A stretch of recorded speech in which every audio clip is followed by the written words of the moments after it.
I haven't spoken about this to anyone in 3 years.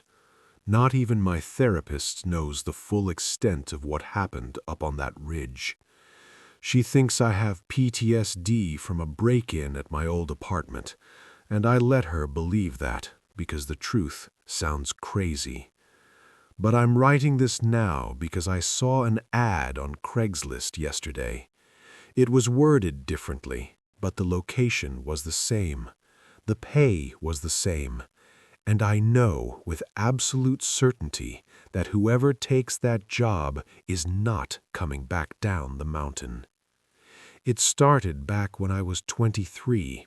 I was a grad student, drowning in student loans and living off ramen and anxiety.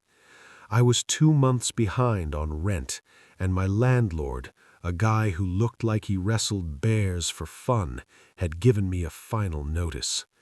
I needed money, fast. That's when I saw the flyer on the community board at the university library. Discreet house sitter wanted, remote location, 14 days, $6,000, must be comfortable with isolation. $6,000 for 2 weeks, that was life-changing money for me. I tore the tab off the flyer so fast I almost ripped the paper in half. The interview wasn't held at the house, but at a high-end law firm downtown. That should have been my first red flag, but desperation wears rose-colored glasses. I met the owners, Mr. and Mrs. Sterling. They were an older couple, impeccably dressed, with that kind of intense, unblinking gaze that makes you feel like a bug under a microscope. They didn't ask if I liked pets or if I knew how to water plants. They asked if I was single. They asked if I had a lot of visitors. They asked how I handled silence. When I got the job, I didn't feel relief. I felt a weird, heavy sensation in my gut. But I signed the NDA, took the advance check, and packed my bags. The drive up to the house took 3 hours, the last hour of which was spent navigating a gravel fire road that wound deeper and deeper into the Cascade foothills. The GPS on my phone died halfway up, the signal vanishing into the thick canopy of fir trees. By the time the trees broke, the sun was already dipping below the horizon, casting long, bruised shadows across the clearing. And then I saw it, the house. They called it the Anchorite. It didn't look like a home. It looked like a fortress. It was a massive structure of raw concrete and floor-to-ceiling glass jutting out of the cliffside like a jagged tooth. It was beautiful in a cold, sterile way, but it felt hostile. The architecture screamed, "Keep out." Mr. Sterling was waiting for me in the driveway. He gave me a tour, but it felt more like a briefing for a military operation. "The house is fully automated," his voice echoing in the cavernous, minimalist living room. "Lights, temperature, locks. It's all controlled by the central panel in the kitchen or the tablet we've left for you. The system is named Virus." He walked me through the basics. The kitchen was stocked with enough gourmet food to last a month. The Wi-Fi was satellite-based and spotty, but he spent the most time on the security system. "We value our privacy above all else," Mrs. Sterling added, appearing silently behind us. Her skin was ice cold. "The perimeter sensors are sensitive. If a deer so much as sneezes near the fence line, the system will alert you. But do not, under any circumstances, open the doors after dark. The wildlife here is aggressive." They gave me a heavy ring of keys, though they said I'd mostly use the key codes. Then came the rules. They were printed on a thick cardstock and left on the kitchen island.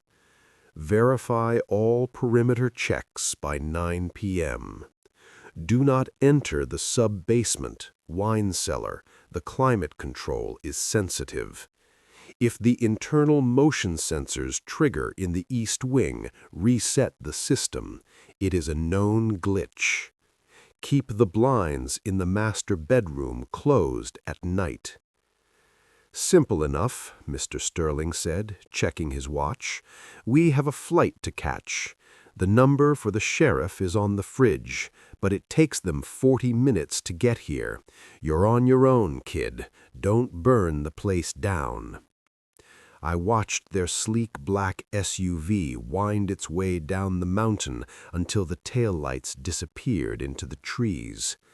As the sound of the engine faded, a profound silence slammed down on the property. It wasn't the peaceful quiet of nature. It was a heavy, suffocating silence. No birds, no crickets, just the wind hissing through the pines. I went back inside and locked the massive front door. The mechanism engaged with a loud mechanical thunk that vibrated through the floor. I spent the first few hours exploring. The place was like a museum, cold modern art, furniture that looked uncomfortable to sit on, and vast expanses of dark glass that turned into mirrors against the night. I felt exposed. Everywhere I walked, I felt like I was being watched, but I told myself it was just the nerves. Around 8:30 p.m., I decided to unpack in the guest room. It was on the ground floor, down a long hallway past the kitchen. I threw my duffel bag on the bed and went to close the door. That's when I noticed it. The guest room door was heavy, solid oak. I went to turn the thumb lock on the handle, just out of habit, but the metal felt rough against my skin. I frowned and leaned in closer to inspect it. Scratches. Deep, jagged gouges were dug into the brass plate surrounding the lock mechanism. I ran my finger over them. They weren't old. The metal was bright and shiny where it had been cut. I froze, my heart skipping a beat. These weren't scratches from a key missing the hole on the outside. These scratches were on the inside of the bedroom door. They looked exactly like marks made by someone trying to pick the lock or claw their way out. I stared at those scratches for a long time, running my thumb over the jagged grooves in the brass.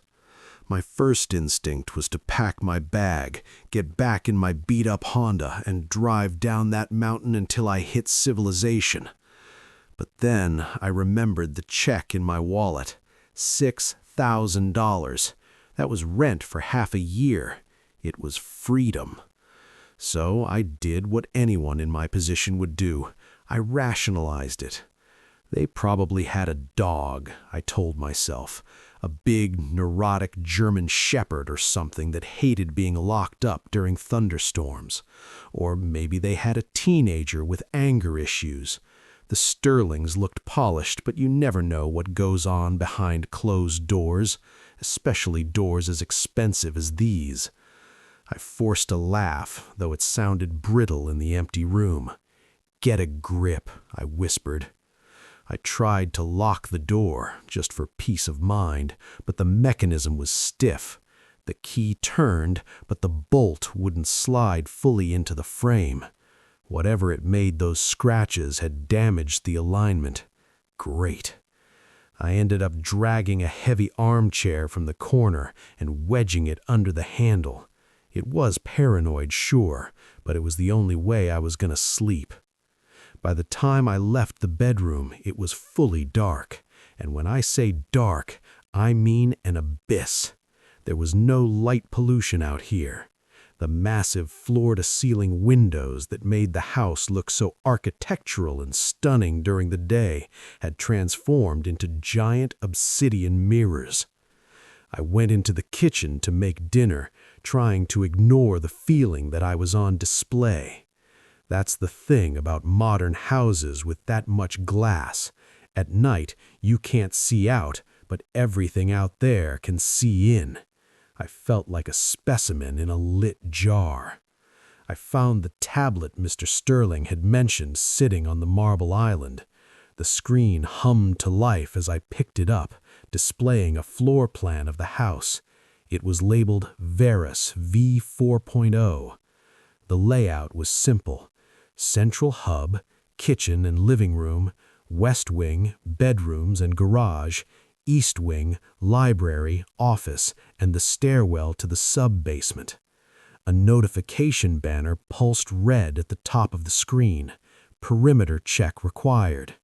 I tapped the button. The screen loaded a series of camera feeds: the driveway, the backyard, the side of the cliff. Everything looked gray and grainy in the night vision. The trees were swaying violently in the wind, but otherwise nothing was moving. I hit verify, and the red banner turned green. System armed. I made a sandwich and stood by the island, eating quickly. I just wanted to eat, watch some Netflix on my laptop, and go to bed.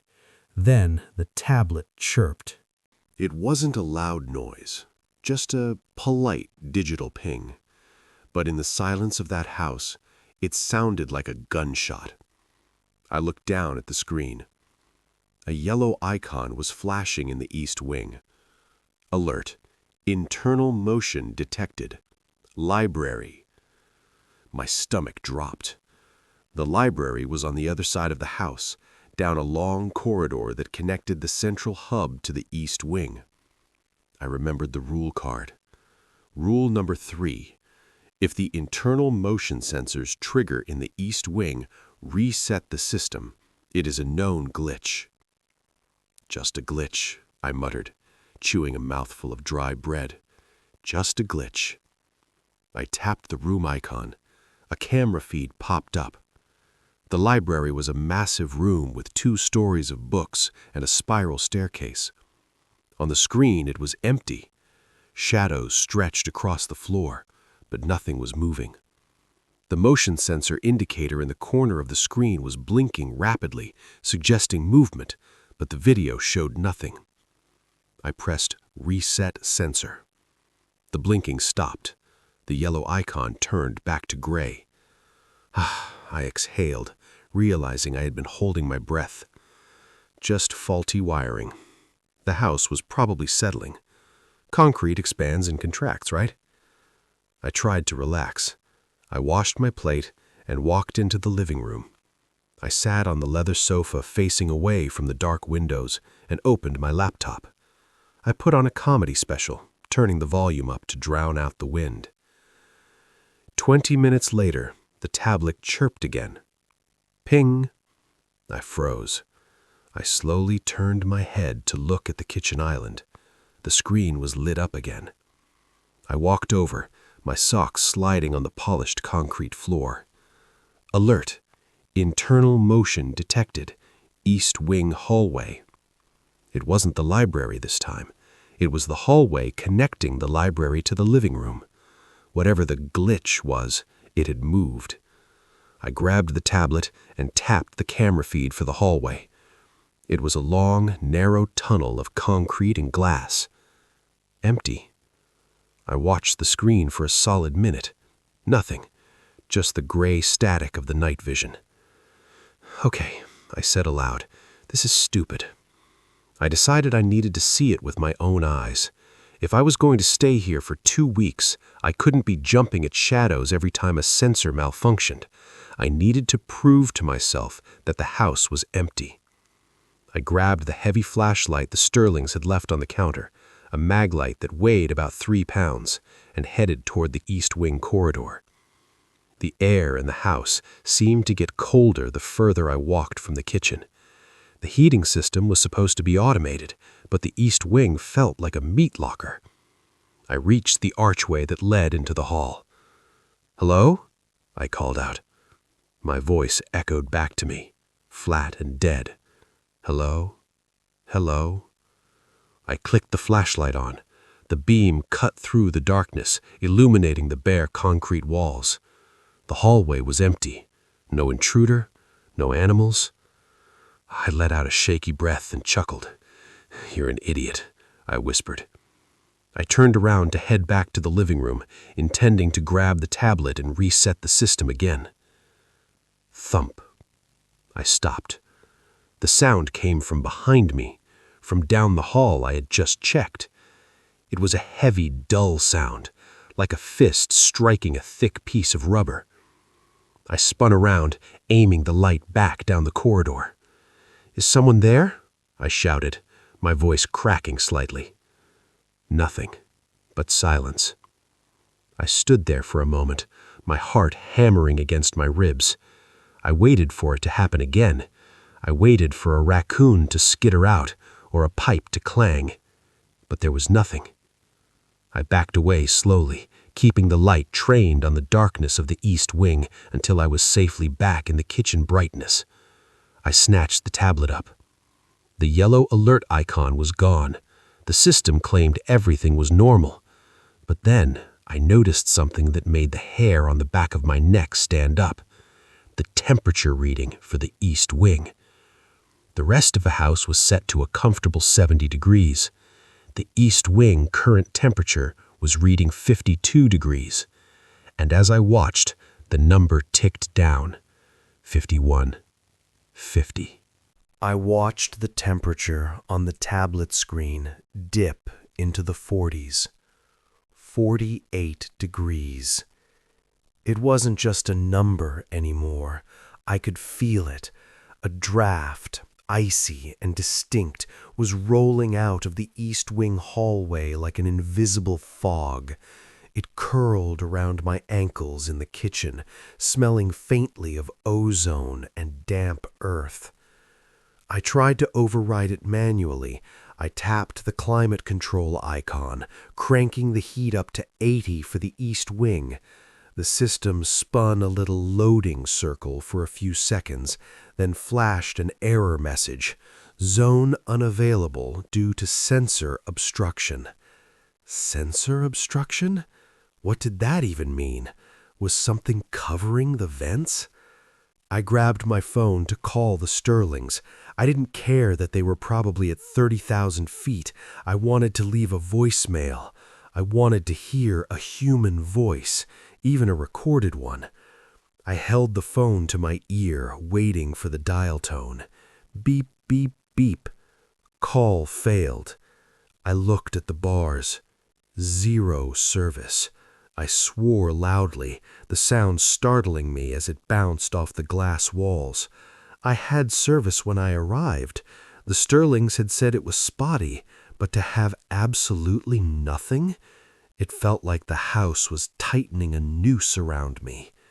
I decided I was done with the open concept living for the night.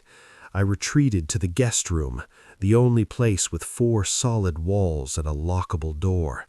I wedged that armchair back under the handle, double-checked the window latch, and crawled into bed fully clothed. I told myself I was overreacting.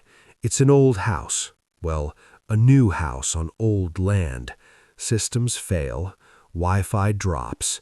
It happens. I eventually drifted into a restless sleep, the kind where you're technically dreaming but still hyper-aware of your surroundings.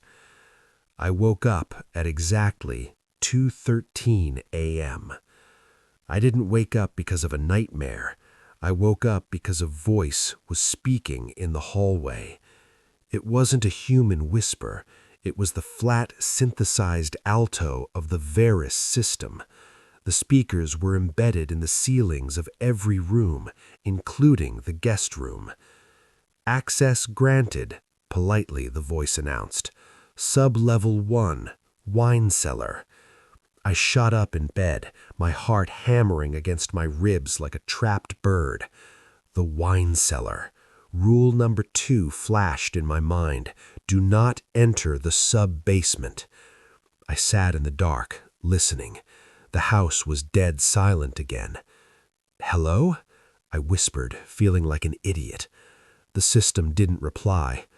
I grabbed the tablet, which I had brought into the room with me. The screen light was blinding in the darkness. My fingers trembled as I unlocked it. The main dashboard was red. Alert, perimeter breach, zone, Interior. My blood ran cold. Interior breach meant a secure zone inside the house had been opened without authorization. I navigated to the camera feeds. I needed to see the door to the cellar. The entrance to the sub-basement was located in the east wing, tucked behind the main staircase in the library. I pulled up the library cam. The night vision feed flickered on. The library was awash in eerie green and gray grayscale. The shelves of books looked like jagged teeth. And there, in the back corner of the room, I saw it. The heavy steel door that led down to the cellar, the one Mr. Sterling had told me was coded to a combination only he knew, was standing wide open. It wasn't just ajar, it was flung all the way back against the wall. I zoomed in on the image, pinching the screen with sweaty fingers. The resolution was 4K, crystal clear. I could see the keypad next to the door. The little status light on the keypad was green. That meant the door hadn't been forced. It hadn't been pried open with a crowbar or kicked in. Someone had entered the code. My mind raced. Was Mr. Sterling back? Did he forget something? But the perimeter sensors on the driveway hadn't triggered. No cars had arrived. The front door hadn't opened. If someone had entered the code, they were already inside the house. I sat there, paralyzed, watching the live feed of that gaping black doorway. It looked like a mouth waiting to be fed. I waited for movement. I waited for a figure to step out of the darkness of the cellar and into the library. For 5 minutes, nothing moved. Then the tablet vibrated in my hand. A new notification appeared at the top of the screen, sliding down over the camera feed. System alert, motion detected, sub-level 1, tracking target, ascending. I stopped breathing. Ascending. Whatever was down there, it was coming up the stairs. The silence in the room was absolute, broken only by the frantic thudding of my own heart. On the screen, the notification, tracking target, ascending, pulsed with a rhythmic, hypnotic dread. I wanted to look away, to run to the window and smash it open, but I was paralyzed. I was a deer in headlights, glued to the digital eye of the camera. A shadow stretched out from the open cellar door on the screen, elongating across the polished hardwood of the library floor. It was distorted, skeletal. Then the source of the shadow pulled itself into view. It was a man, but he didn't look like any burglar I'd ever imagined. He was gaunt, his cheekbones jutting out sharply against pale, translucent skin. He was wearing what looked like a mechanic's jumpsuit, but it was shredded at the cuffs and stained with grime. He moved with a frantic, animalistic energy, scrambling up the last few steps on all fours before collapsing onto the library rug. He lay there for a second, heaving. Even through the silent video feed, I could tell he was gasping for air, terrified. "Who are you?" I whispered to the screen, my voice trembling. The man scrambled to his feet. He didn't look around for valuables. He didn't look at the expensive electronics or the rare books. He spun in a circle, his eyes wild, looking at the windows. He sprinted toward the large bay window at the far end of the library. He grabbed the handle and yanked, locked. He slammed his shoulder against the glass. It didn't even vibrate. This was hurricane-proof, security-grade glass. He backed up, looking desperate. He grabbed a heavy bronze statue from a side table, some abstract modern art piece, and raised it over his head.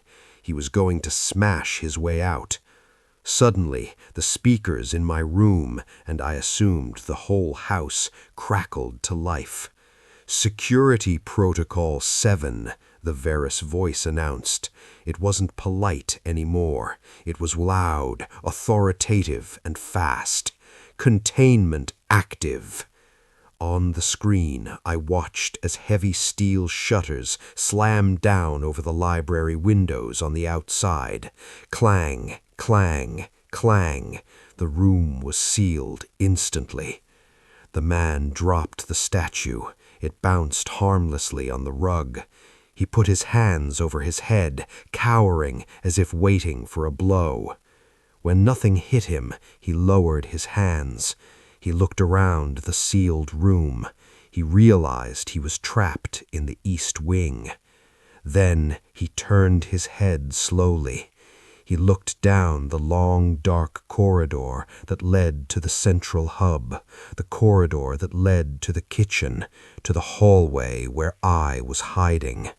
He started to run.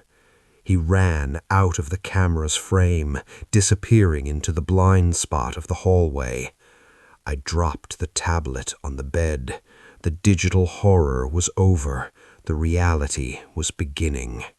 Thud, thud, thud. Footsteps. Heavy, frantic, barefooted footsteps slapping against the concrete floor. They were getting louder. They were coming from the living room. I scrambled off the bed, backing into the farthest corner of the room. I grabbed the only weapon I had, a heavy brass lamp from the nightstand. I ripped the cord from the wall, holding it like a club. The footsteps slowed down as they reached the carpeted hallway of the bedroom wing. Squish, step, squish, step. He was right outside.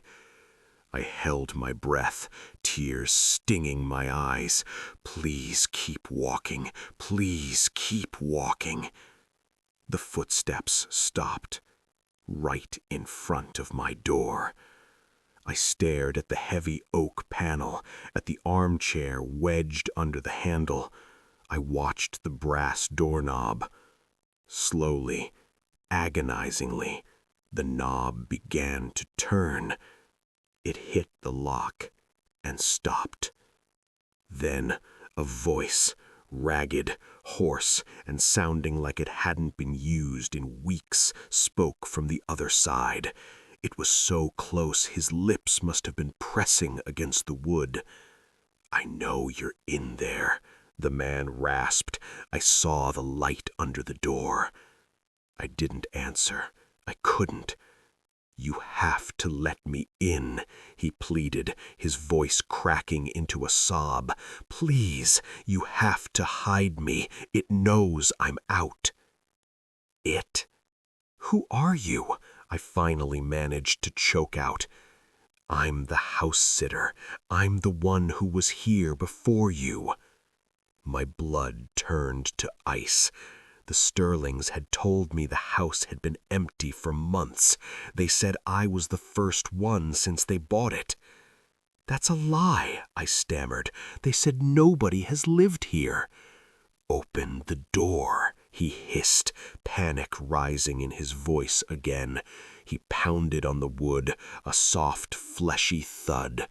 "You don't understand. Varus isn't a security system. It's a warden.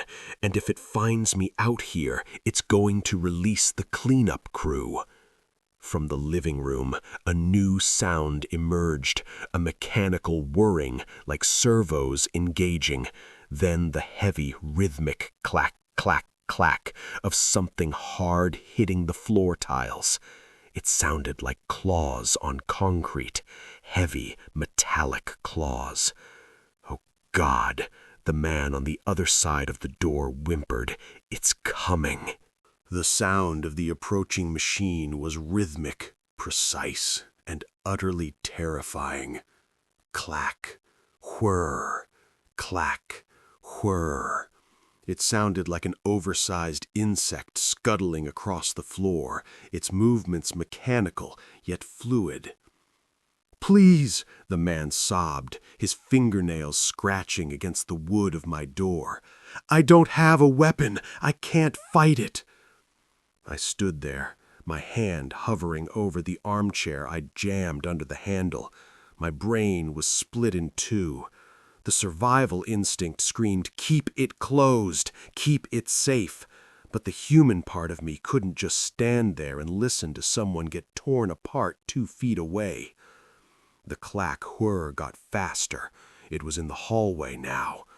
"Oh, God," the man whispered. "It sees me." I heard a high-pitched charging whine, like a camera flash capacitor powering up, but amplified 10 times over. "Move!" I shouted. I yanked the armchair back. It scraped loudly against the floor. I twisted the lock and threw the door open. The man didn't step in, he dove. He hit the carpet of my room face first, scrambling on his elbows to get away from the hallway. I looked up. At the end of the corridor, standing in the pool of light from the kitchen, was the cleanup crew. It wasn't a monster, it wasn't a ghost, it was a quadrupedal robot, similar to those viral videos of robot dogs you see online, but this wasn't designed for dancing. It was stripped of any friendly plastic casing.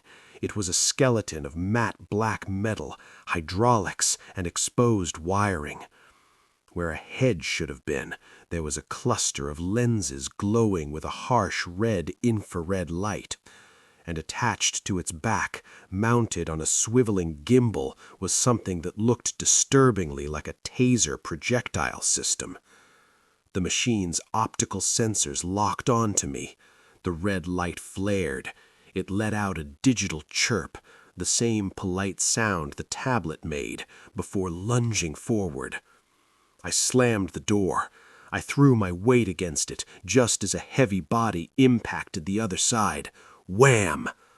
The wood cracked. The force threw me back, and I stumbled, sliding on the rug. "The chair!" the man screamed, scrambling to his feet. We both grabbed the heavy armchair and shoved it back under the handle, jamming it tight. I grabbed the nightstand next and dragged it over, piling it on top. Outside, the machine rammed the door again. Thud. Then again, thud. Then a sizzling sound. Zap crack. The smell of ozone drifted through the cracks. It was trying to fry the electronic lock mechanism. "The battery!" the man yelled. "It only has a 20-minute patrol cycle. We just have to wait it out." We backed away from the door, retreating to the far side of the room near the window. The man collapsed against the wall, clutching his chest.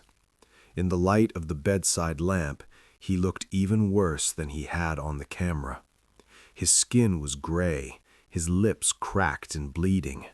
He looked like a prisoner of war. "Who are you?" I asked again, my voice shaking. "What is that thing?" "I'm David," he wheezed. "I answered the ad, just like you. 6 months ago." "6 months?" I stared at him. "The ad was for 2 weeks." David let out a dark, wheezing laugh. "Yeah, 2 weeks. That's the trial period. That's how long it takes for them to gather the baseline data on your stress responses." "Data?" "The Sterlings." He spat the name out like poison. "They aren't homeowners. They're defense contractors. This isn't a house. It's a behavioral study lab. They're testing Veris. They're testing how automated security systems handle unpredictable variables." "Unpredictable variables?" He looked me dead in the eye. "Us, the intruders, the residents. They want to see if the AI can effectively contain and neutralize a human target without human intervention. We're the lab rats, man, and the maze just went live. Thud. The door buckled inward slightly. A splinter of oak flew across the room. "It's not going to stop," I said, panic rising in my throat. "That door won't hold." "It will," David said, though he didn't sound convinced. "The bedroom doors are reinforced. They want us trapped, not dead, not yet. The system escalates. Level 1 is surveillance. Level 2 is containment." He gestured to the door. "This is Level 3, active suppression." "What happens at Level 4? I asked. David looked at the floor, his eyes hollow. "Level 4 is sanitize. That's when they vent the gas." I looked at the tablet lying on the bed. The screen was still glowing. "Alert. Targets contained in guest suite, awaiting authorization for gas dispersal. Timer, 14:59, 14:58. "Gas?" I grabbed the tablet and shoved it in David's face. "Is this what you mean?" David's eyes widened as he saw the countdown. No. They never authorized gas before. I was in the cellar. The ventilation is separate down there. "How do we stop it?" I yelled, shaking him. "We can't stop it from here," David shouted back. "The controls are hard-locked. The only way to override a Level 4 protocol is a manual reset." "Manual reset? Where?" "The server room," David said, pointing a shaking finger towards the wall. "It's in the sub-basement, where I just came from." "You want to go back out there?" I pointed at the door, which was currently vibrating from the robot's assault. "We don't have a choice." David scrambled up. "Look at the window." I turned to the window. The heavy steel shutters, the same ones that had trapped David in the library, were descending outside the glass. Clang. We were sealed in. 15 minutes, David said, his voice trembling. "In 15 minutes, this room fills with neurotoxin. If we want to live, we have to get past that dog, get across the house, and get back into the cellar before the timer hits 0. The door frame splintered with a sound like a gunshot. A jagged crack shot up the center of the oak panel, and through the gap I saw the blinding red glare of the robot's optical sensor. It was charging its hydraulic ram for another hit. "We can't go out that way," I screamed, backing up until my legs hit the bathtub in the ensuite bathroom. David was already standing on the toilet, his hands scrabbling at the ceiling vent. It was a rectangular metal grate, painted white to blend in with the drywall. "The HVAC system," he panted, his fingers bleeding as he pried at the screws with a loose coin he'd pulled from his pocket. "The main trunk runs over the hallway. It dumps out right above the kitchen island." "The kitchen?" I looked at the tablet. 12:40 remained on the gas countdown. "That's in the open. That thing will see us instantly." "It's better than breathing neurotoxin," David snapped. One of the screws popped loose, clattering into the porcelain bowl. He yanked the grate down, bending the metal until the opening was clear. "Boost me." I locked my hands together, and he stepped into my palms. He was surprisingly light. 6 months of starvation will do that to you. He hauled himself up into the black, dusty throat of the ventilation shaft. Crack! Boom! The bedroom door finally gave way. The heavy armchair tumbled backward, and the nightstand crashed to the floor. "Hurry!" I yelled, not caring about volume anymore. David reached a hand down. "Jump!" I grabbed the towel rack, hoisted myself onto the sink, and leapt. I caught David's wrist, his grip surprisingly strong for someone so frail. He pulled, and I scrambled, kicking my legs until my torso was inside the duct. I dragged my hips over the sharp metal lip just as the robot skittered into the bathroom. I looked back for a split second. The machine stood by the toilet, its head swiveling. The red eye looked up. I pulled my legs in and scrambled backward into the darkness. "Go, go, go!" I pushed David forward. The vent was a nightmare. It was barely 2 feet wide, a claustrophobic tunnel of galvanized steel that smelled of old dust and dry rot. We had to crawl on our elbows and knees, the metal booming like a drum with every movement. Below us, I heard the mechanical whir of the robot leaving the bathroom. It wasn't following us into the vent. It was too big. "We lost it," I whispered, my voice echoing in the shaft. "No," David hissed from ahead. "We didn't. Varus has thermal imaging. It can see our heat signatures through the drywall." As if on cue, a loud ZZT pop erupted from the floor of the duct right between my legs. A scorch mark appeared on the metal, glowing orange. "It's shooting through the ceiling!" I screamed. The robot was tracking us from the hallway below, firing that high-voltage taser projectile blindly into the ceiling. Another shot punched through the metal inches from my face, sending a spray of hot sparks into my eyes. "Move faster!" I yelled, shoving David's boot. We scrambled frantically, sliding and scraping our skin against the rivets. The shots followed us. Bang, bang, bang, denting the metal, piercing the thin sheet metal. It was like being hunted by a shark beneath a frozen lake, the predator striking from below. "Here!" David shouted. We reached a junction where the duct widened. Through a slated vent, I could see the polished quartz of the kitchen island below. We were about 10 feet up. "Kick it out!" David ordered. We both slammed our feet against the grate. It held for a second, then popped out, falling to the kitchen floor with a loud clang. David didn't hesitate. He swung his legs out and dropped. He landed badly, rolling on his shoulder with a groan. I followed, hanging from the edge by my fingertips before letting go. I hit the floor hard, the impact jarring my teeth. We were in the kitchen, the central hub. It was dead silent. The only light came from the blinking microwave clock and the moonlight filtering through the massive glass walls. "Check the time," David wheezed, clutching his shoulder. I pulled the tablet from my waistband. The screen was cracked but readable. Timer, 0912. 9 minutes, I said. "Where is the server room?" "East wing," David pointed to the dark corridor. "Through the library, past where the shutters came down." I looked toward the hallway where the bedrooms were.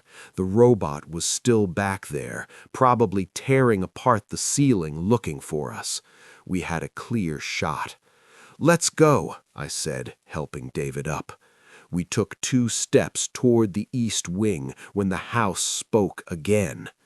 "Rerouting power," the voice said. "Initiating lockdown protocol, Zone B." Suddenly, a heavy steel gate, like the ones used in shopping malls but thicker, began to roll down from the ceiling, blocking the entrance to the East Wing corridor. "No!" David sprinted forward, diving for the gap. He was too slow. The gate slammed into the floor with a ground-shaking thud, sealing the corridor off completely. We were cut off from the library. We were cut off from the cellar. We stood there, panting, staring at the metal wall. "We're trapped," I whispered. "We can't get to the reset switch." David turned slowly, his face pale in the moonlight. He looked at the glass walls of the living room. Then he looked at the hallway leading back to the bedrooms. From the shadows of the bedroom hall, the red eye of the robot emerged. It had finished with the ceiling. It locked onto us across the open living space. But it didn't charge. It just stood there, blocking the only other exit. "It's hurting us," David realized, terror dawning on his face. "It's not trying to catch us anymore." "What?" "It sealed the exits," David said, backing away until his back hit the cold glass of the patio door. "It wants us in the living room." "Why?" Before he could answer, a spotlight clicked on outside in the yard. Then another, then another. 6 massive floodlights illuminated the backyard, turning the night into day. And in the center of the yard, standing on the manicured lawn, was a second machine. This one was bigger. The machine in the yard was a monstrosity. If the cleanup crew robot inside was a sleek tactical Doberman, this thing was a genetically modified bear designed for siege warfare. It stood on 4 thick hydraulic legs that ended in spiked cleats, digging deep into the expensive turf. Its chassis was heavily armored, covered in matte black plating that absorbed the floodlight glare. But the most terrifying part was the turret mounted on its back. It wasn't a taser, it was a pneumatic cannon, the kind used for firing tear gas canisters, or worse. "That's the Alpha," David whispered, his voice barely audible over the hum of the machine outside. "I saw the schematics in the cellar. It's designed for perimeter defense. Anti-vehicle." "Anti-vehicle?" I choked out. "We're 2 guys in the kitchen." "They're stress testing the coordination," David said, his eyes darting around the room, looking for cover. "The inside unit flushes the target. The outside unit neutralizes it. We're in the kill box." The Alpha unit shifted its weight. A heavy mechanical clunk echoed through the glass. The cannon leveled directly at the living room window. "Get down!" I tackled David behind the marble kitchen island just as the glass exploded. Boom! It wasn't a bullet, it was a canister. It punched through the hurricane-proof glass like a cannonball, shattering the entire pane into a million glittering shards. The canister slammed into the far wall, embedding itself in the drywall. A hiss filled the room. Thick white smoke began to pour from the canister. "Gas!" David yelled, coughing immediately. "Cover your face!" I pulled my shirt up over my nose, eyes stinging. "Is this the neurotoxin?" "No," David coughed, crawling toward the pantry. "Tear gas, CS gas. They want to blind us before they send the little one in for the kill." The room was filling fast. The white cloud rolled over the floor, obscuring everything. My eyes burned like someone had poured acid in them. My throat closed up. Through the broken window, the Alpha unit stepped inside. The floor tiles cracked under its immense weight. Crunch! Crunch! From the hallway, the smaller robot, the cleanup crew, chirped and sprinted into the room, flanking us. We were pinned behind the island, blinded, choking. "The pantry!" David grabbed my arm and dragged me. "It has a solid door." We scrambled into the small walk-in pantry and slammed the door shut. It was dark, smelling of spices and dry pasta. I jammed a shelf of canned goods against the door, though I knew it wouldn't hold against the Alpha. "Think!" I yelled, wiping tears from my eyes. "We need a weapon. We need something." David was rummaging through the shelves, knocking over boxes of cereal and jars of sauce.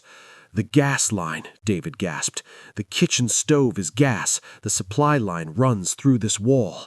He pointed to a copper pipe running vertically along the back of the pantry.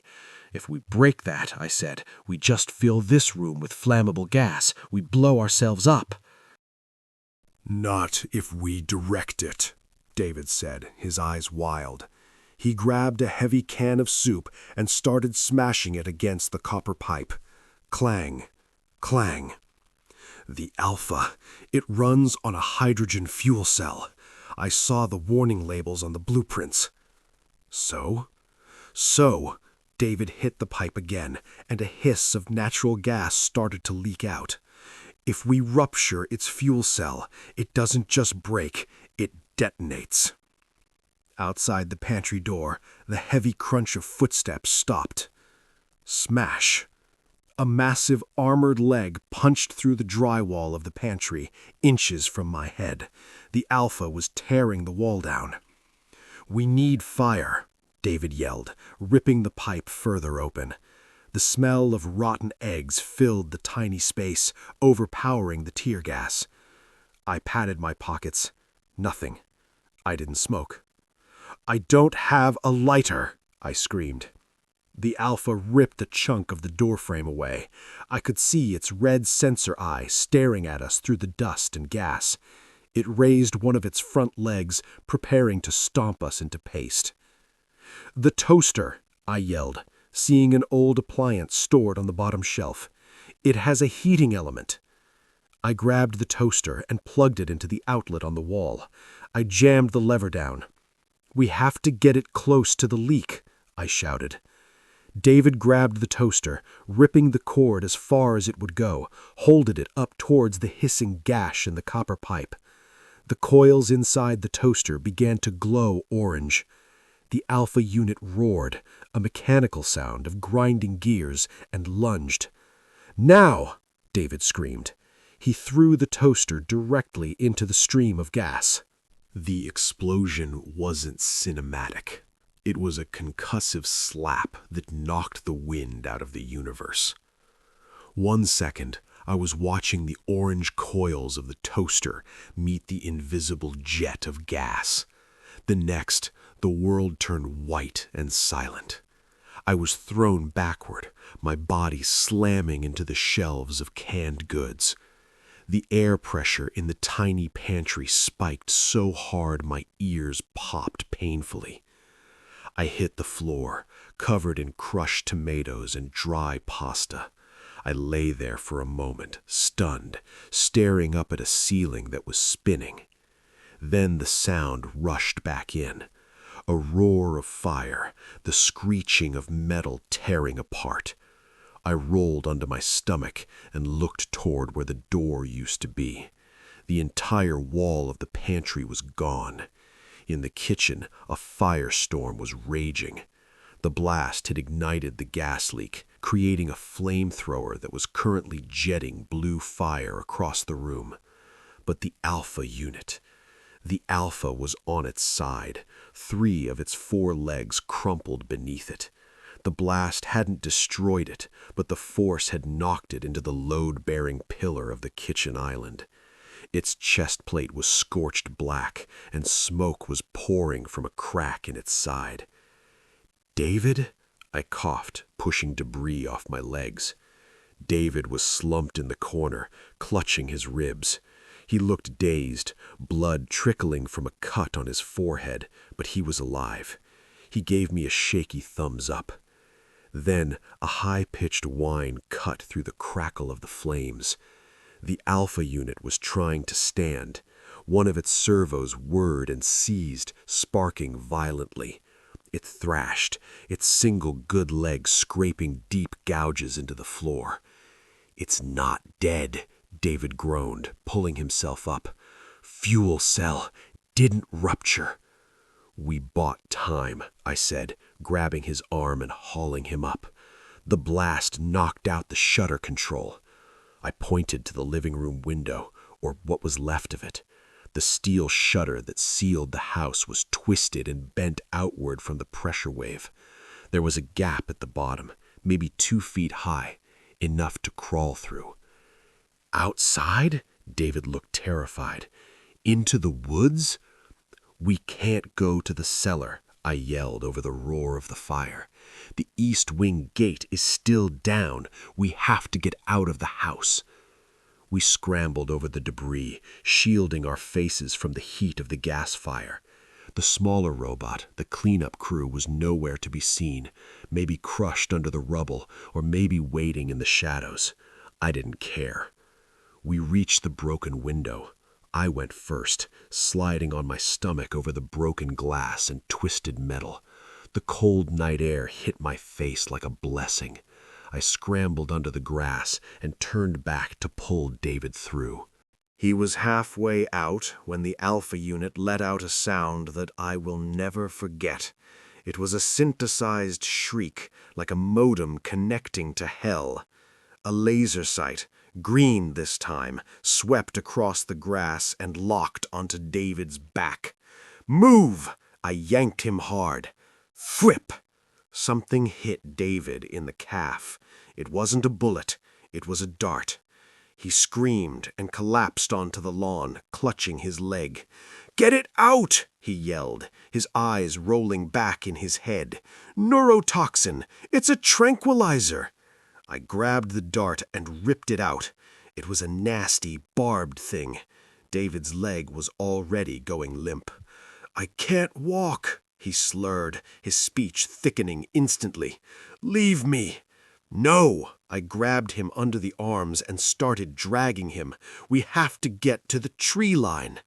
The Alpha unit was thrashing in the window frame now, trying to force its massive bulk through the small opening.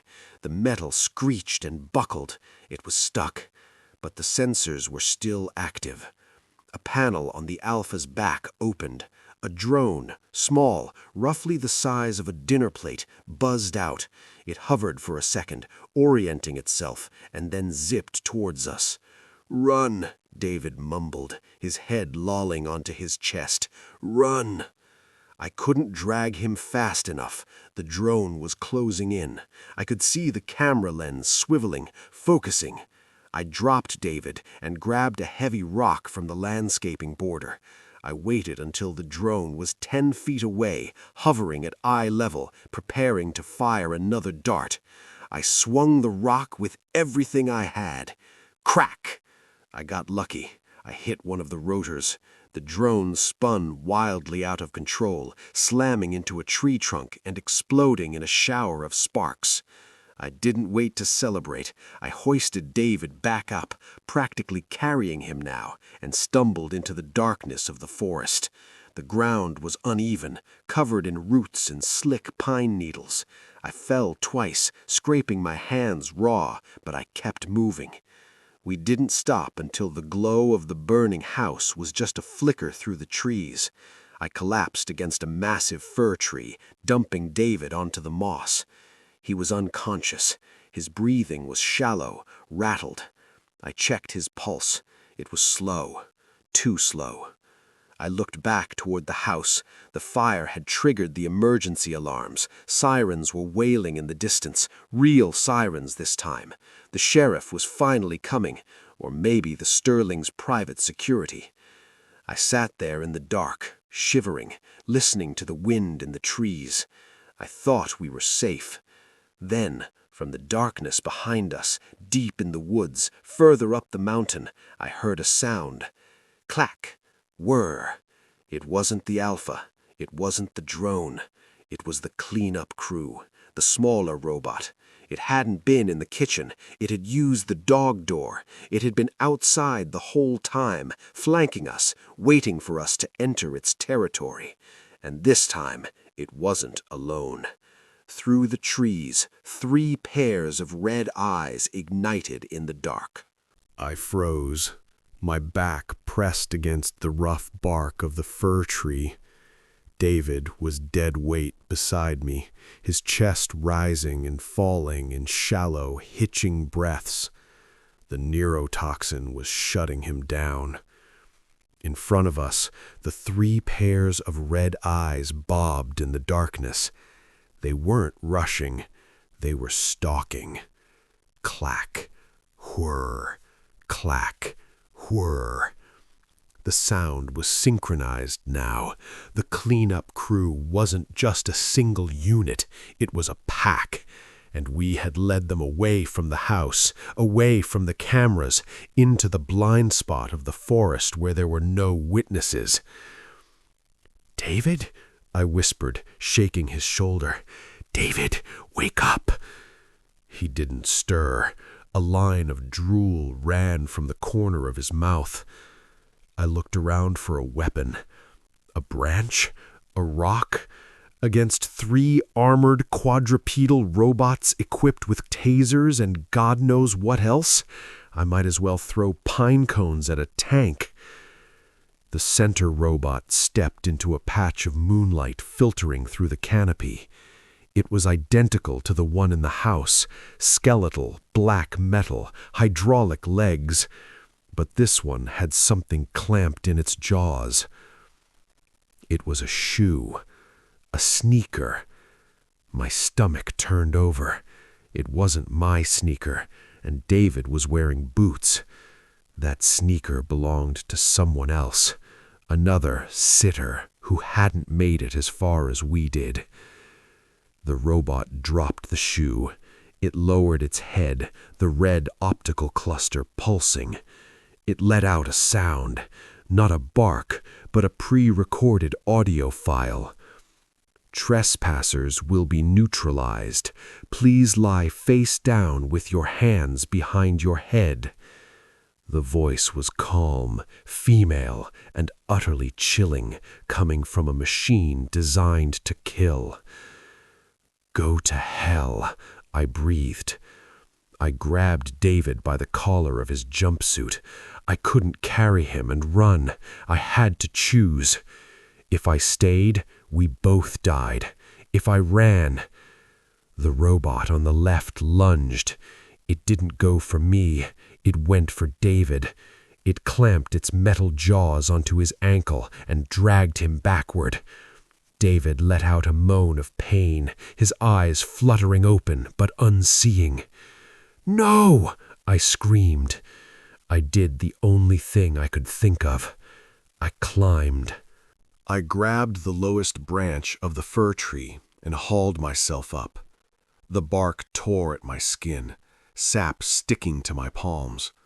I scrambled up 5 feet, 10 feet, kicking at the trunk. Below me, the pack converged. They ignored me. They circled David. I watched, helpless, as they inspected him. They didn't tear him apart. Not yet. They were nudging him, scanning him with lasers. They were confirming the kill. Then the center robot looked up. Its head swiveled 180 degrees, the red eye locking onto me in the tree. It reared up on its hind legs, its front claws scraping against the trunk. It tried to climb. But these things were built for speed and flat surfaces. It slipped, sliding down the bark with a screech of metal. It paced around the base of the tree, looking up. Then it stopped. It braced its legs. A panel on its back slid open. The taser launcher. I squeezed my eyes shut and hugged the trunk, praying the branches were thick enough to deflect the shot. Thwip. A dart thudded into the wood 6 inches from my face. Thwip. Thwip. 2 more shots. One grazed my thigh, tearing my jeans but missing the skin. I scrambled higher, the needles scratching my face, the sap gluing my fingers together. I climbed until the trunk was swaying dangerously in the wind. I was 30 feet up. Below, the robots stopped firing.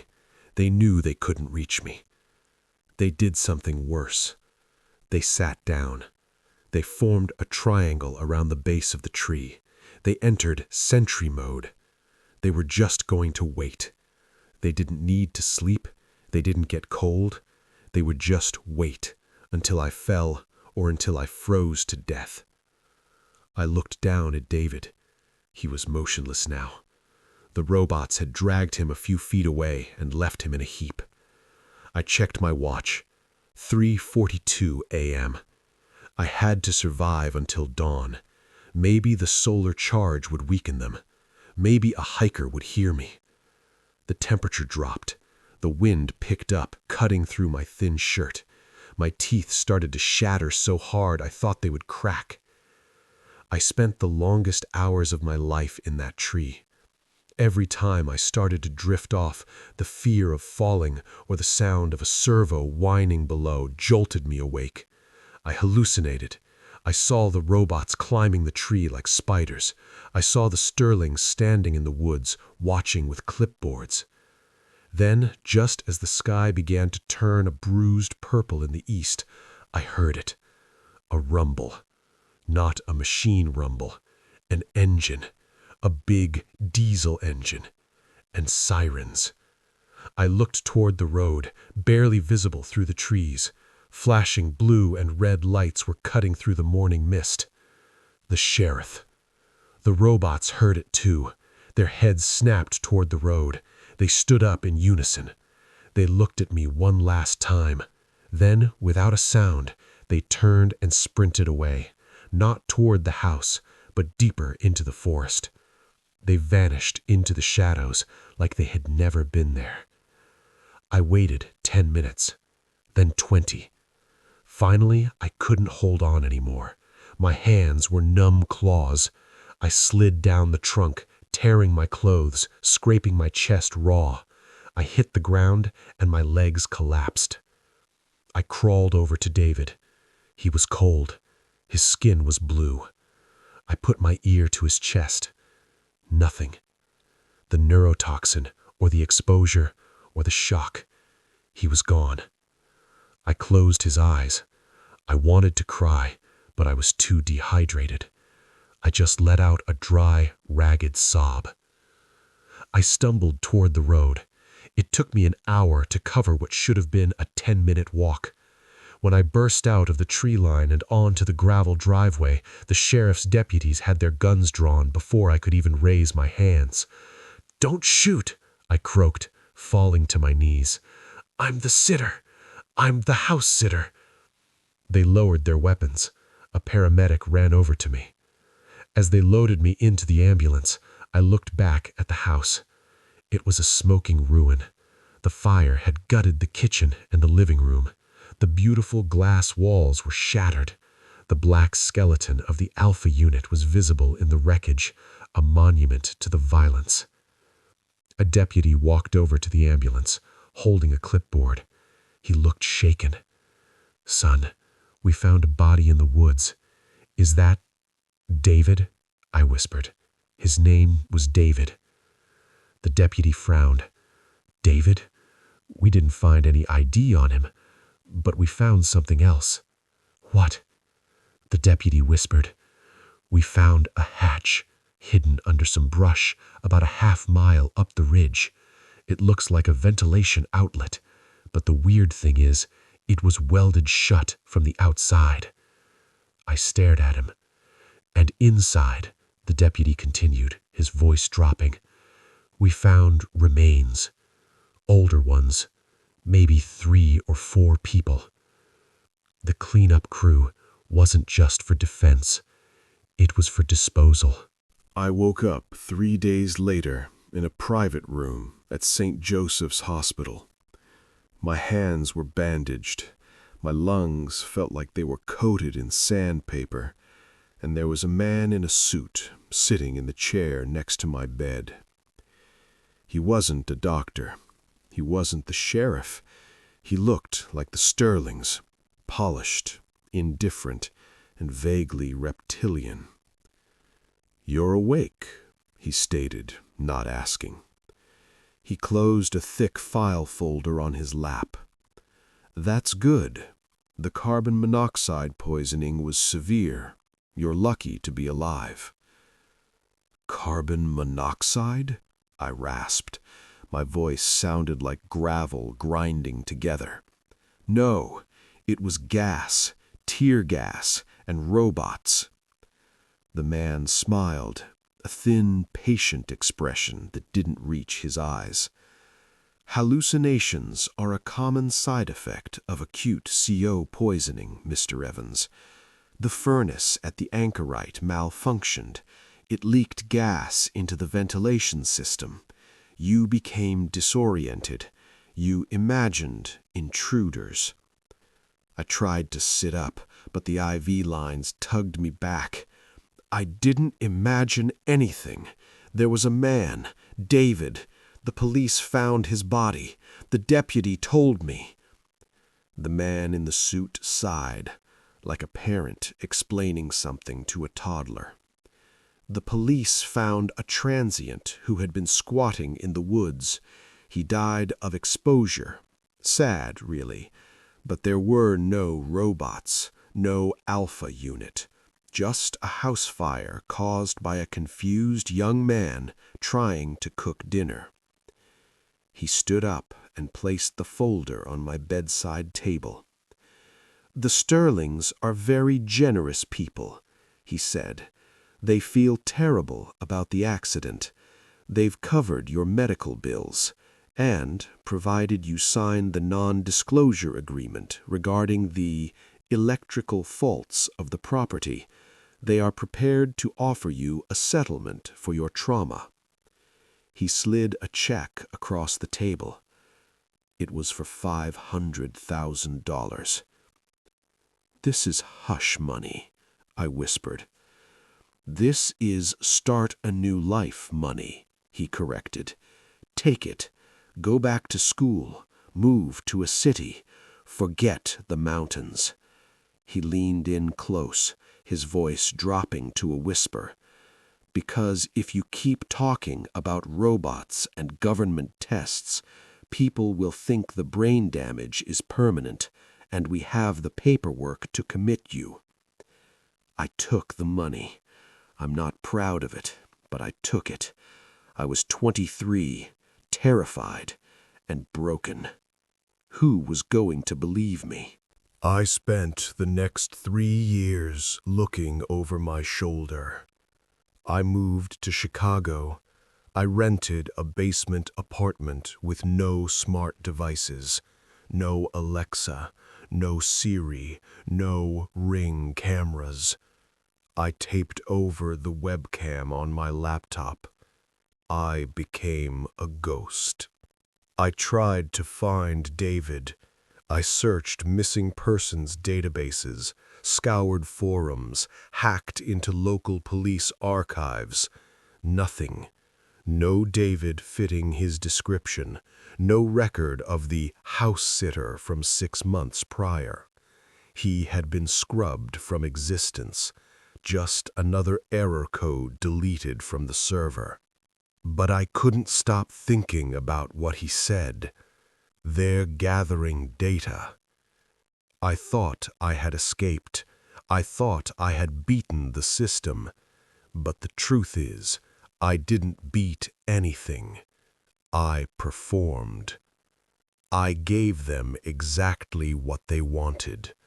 They needed to know how a human subject would react when cornered by the Alpha unit. They needed to see if a subject would sacrifice another. I left David, or try to save them. They needed to see if I would use the environment, the gas pipe, to improvise a weapon. I wasn't the victim. I was the beta tester for the version 5.0 patch. And yesterday, I saw the proof. I was scrolling through a job board looking for freelance coding work when a pop-up ad appeared. It wasn't on Craigslist this time.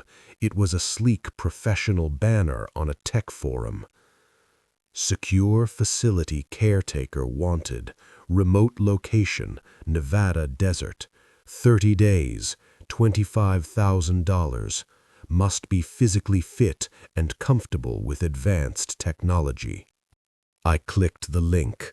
I couldn't help myself.